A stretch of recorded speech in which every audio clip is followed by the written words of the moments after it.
Hello मित्रों, स्वागत है आपका आयुर्वेदिक क्लासेस में। मैं हूँ डॉक्टर अजय। तो आज हम बात करने वाले अस्थि शरीर के बारे में। तो अस्थि शरीर के हम न्यू सिलेबस के अकॉर्डिंग देख लेते हैं क्या बताएंगे। तो न्यू सिलेबस के अकॉर्डिंग जो अस्थि शरीर टॉपिक है पूरा 4 मार्क का टॉपिक है। इसमें एमसीक्यू आ सकता है, 5 मार्क का क्वेश्चन आ सकता है और 10 मार्क भी आएगा। तो हम सिलेबस के अकॉर्डिंग देखो, अस्थि शरीर वो ऑस्टियोलॉजी ये दोनों मिलकर 16 मार्क का है, इसलिए 10 मार्क का क्वेश्चन भी इसमें से आ सकता है। अब प्रीवियस ईयर पेपर के अकॉर्डिंग देखें तो 2017 में 10 मार्क का पूरा क्वेश्चन बताया गया था अस्थि शरीर के बारे में। तो और भी हम देख लेते हैं, प्रीवियस ईयर 16 है, 19 है, 22, इसमें भी 5 मार्क का क्वेश्चन पूछा गया। मोस्ट इंपॉर्टेंट टॉपिक है, इसलिए हमें पूरा टॉपिक कवर करना है। तो हम देखते हैं अस्थि की सुश्रुत ने क्या बताया कि अस्थियते अति अस्थि, यानी क्या, जब बॉडी की डेथ हो जाती है तब बॉडी में सारे ऑर्गन है, मसल्स है, वो सब डिस्ट्रॉय हो जाते हैं और बाद में जो डिस्ट्रॉय नहीं होता उसको बोन बताया गया। आगे देखते हैं जो अलग अलग आचार्य ने उसकी काउंटिंग बताई है। तो हम देखते हैं पहले मॉडर्न के थ्रू क्या है। तो शाखा, शाखा यानी क्या गिनेंगे, हमारे दोनों हाथ और दोनों पैर, यानी कि पूरी शाखा। उसमें क्या बताइए, मॉडर्न के थ्रू 120 है। मध्य शरीर, मध्य शरीर में क्या गिनेंगे, तो कि जो हमारा थोरेक्सिक रीजन और एब्डोमिनल रीजन, उसमें 57 है। और शीर, शीर यानी कि हेड, तो हेड में 29 बताए गए। तो टोटल 206 हुई। देखते हैं सुश्रुत के अकॉर्डिंग। तो सुश्रुत के अकॉर्डिंग हमें याद रखनी है, मोस्ट इंपॉर्टेंट है। तो सुश्रुत के अकॉर्डिंग देखते हैं, शाखा में 120 बताएगी, मध्य शरीर में 127 है, शीर में 63 है। तो हम शीर है जो मध्य शरीर, इसमें मॉडर्न के थ्रू ज़्यादा काउंटिंग। तो शीर में जो आचार्य थे उसने दांत को भी गिन लिया होगा, सारे जो हमारा कास्ती छोटे अस्थि को भी गिन लिया होगा। तो इसलिए सुश्रुत के अकॉर्डिंग पूरी 300 है। वाग्भट के अकॉर्डिंग बताएगी तो शाखा में 140 है, मध्य शरीर में 120 है, शीर में 100 है, इसलिए टोटल 360। चरक के अकॉर्डिंग भी देख ले। चरक को अकॉर्डिंग शाखा में 128 है, मध्य शरीर में 140 और शीर में 92 बताएगी, इसमें 360 हुई। तो इसी तरह हमें खास तो सुश्रुत और चरक के अकॉर्डिंग याद रखनी है। पूरा क्वेश्चन आए तो हमें इसको डिस्क्राइब करना ही। तो देखते अस्थि के बारे में क्या बताएगी। पूरे श्लोक के थ्रू 5 प्रकार की अस्थि है, उसमें देखेंगे इसके एग्जाम्पल के साथ। तो सुश्रुत के श्लोक के थ्रू देखते हैं, इतानी पंच विधानी भवंती, यानी कि 5 प्रकार की अस्थि बताइए। तो कपाल, रुचक, तरुण, वलय, नालक, संज्ञानी, यानी कि यहाँ बताइए कपालास्थि, रुचकास्थि, तरुणास्थि, वलयास्थि और नलकास्थि। तो हम देखते हैं पहली हमारी जो अस्थि कपालास्थि। तो कपालास्थि के बारे में क्या बताएंगे, तो कि उसकी मॉडर्न के थ्रू हम देखें तो जो हमारे सारे फ्लैट बोन हो गए वो सारे अस्थि कपालास्थि में आएंगे।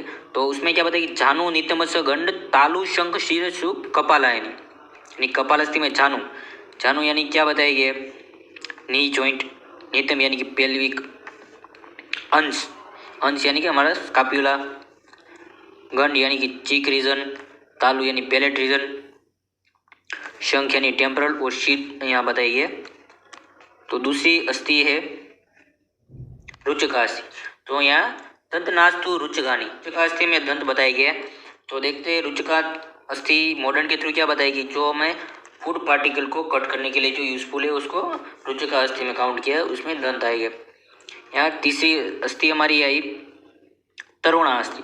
तो तरुणास्थि नाम पर, उसके वर्ड पर ही उसका मीनिंग है तरुण, यानी कि जो सॉफ्ट बोन हो गए उसको तरुणास्थि में गिना गया, यानी कास्थि। तो यहाँ क्या बताएगी, त्राण, कर्ण, ग्रीवा, अक्षी, कोशेशु, तरुणानी, एक त्राण यानी कि हमारा नोज, नोज का जो टीप टीप पॉइंट है वही, कर्ण पूरा कान को भी गिन लिया, ग्रीवा, ग्रीवा यानी कि हमारी नेक, अक्षी, कोशेशु यानी कि जो हमारा आइस बॉल जो चारों तरफ से पूरा कास्ती में कवर में होता है उसको अक्षी कोशेशु यहाँ बताई गई है। तो हमारी नेक्स्ट अस्थि है वलय। तो वलय यानी क्या हुआ, तो हमारा जो राउंड शेप और हाफ राउंड शेप भी इसको गिन सकते हैं, इसमें सारी वलय अस्थि आएगी। तो वलय अस्थि में क्या बताएगी, पार्श्व, पुष्ट, उरसु, वलयानी, यानी कि हमारी पार्श्व बाजू, पार्श्व यानी कि जो हमारी लेटरल बाजू बॉडी की, पुष्ट यानी पीछे बाजू, उर यानी कि आगे की बाजू। तो पार्श्व बाजू और पुष्ट में क्या है, तो पार्श्व बाजू में हमारी रिब्स है, पुष्ट बाजू में क्या है तो कि रिब्स और वर्टिब्रा है, उर बाजू यानी कि हमारी थोरेक्स रीजन में क्या है तो कि पूरी रिब्स बताएगी, उसको वलय अस्थि में गिनेगी। आगे लास्ट वाली है नलका अस्थि। तो नलका अस्थि में क्या बताएगी, शेषाणी, नलका, संज्ञानी, यानी कि जो शेष इसके अलावा जो शेष बचती है उसको नलिका अस्थि में गिनते। तो नलिका अस्थि की भी उसमें बताएगी, जो शॉर्ट और लॉन्ग बोन है वो सारे नलिका अस्थि में गिने जाएगी। तो एक बार हम इसमें भी देख लेंगे। तो तरुणास्थि में क्या बताया हमने, सॉफ्ट जो हमारी पूरी कार्टिलेज है उसको गिना है। तो उसमें क्या हमने देखा तो कि हमारा त्राण है, कर्ण है, ग्रीवा है, अक्षिकोशी यानी कि ऑर्बिटल कैविटी यहाँ बताई है। चौथी हमने देखी वलय अस्थि। वलय अस्थि में क्या सेमी सर्कुलर और सर्कुलर सारे बोन यहाँ काउंट किए। तो इसमें हमने देखा हमारी जो वर्टिब्रा और जो रिब्स बताई गई है। पांचवी हमने देखी नलिका अस्थि। तो इसमें क्या हमने देखा तो लॉन्ग और शॉर्ट बोन सारे हो गए, उसको बताएंगे। तो इसमें एग्जांपल हम ये भी लिखते हैं उर्वस्थि यानी कि जो फीमर है, रेडियस हुई, अल्ना हुई, वो सारी अस्थि को हम गिन सकते। तो इसी तरह हमारी पूरा टॉपिक खत्म हुआ।